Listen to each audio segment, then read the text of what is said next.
Ukija kimafanikio ya kimuziki, Diamond yuko mbali kuliko Alikiba. Huo ndio ukweli. Jamani, naomba tumsikilize Elmandro kidogo, kwani ana jambo la muhimu sana anataka kutushirikisha leo. Hivyo tafadhali tuweke umakini wetu wote kwake wakati anapozungumza nasi muda huu. Na mtu asije kaona namtetea sana Alikiba. Simtetei, lakini nazungumza uhalisia. Na mtu asije kaona nazungumza Alikiba labda nataka kumdogosha Diamond. Diamond sijamuingiza hapa kabisa. Na sitaki kumuingiza Diamond kwa sababu ukija kimafanikio ya kimuziki, Diamond yuko mbali kuliko Alikiba. Huo ndio ukweli.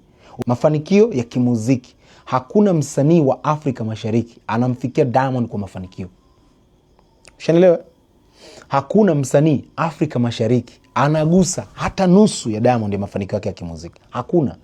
Kuna wasanii wamefanikiwa kimuziki, wamefanikiwa kwa sababu wameshaingia kwenye siasa, wamefanya vitu vingine.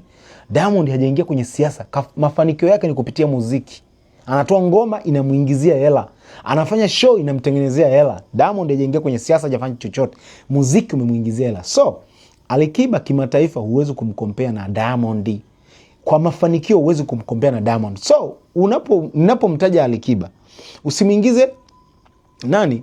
Diamond. Respect brother Elmandro, yani hongera kwa jitihada zako za kuwasimulia mashabiki wa mziki kutoka kwa Diamond na wasanii wengine ambao wanajituma sana katika sanaa hii ya mziki wetu pendwa. Msisahau kutufollow, like na kushare ili kupata update kama hizi. Tunawashukuru sana kwa kuendelea kutuunga mkono na kuwa sehemu ya familia yetu katika kila hatua tunayopiga kila siku.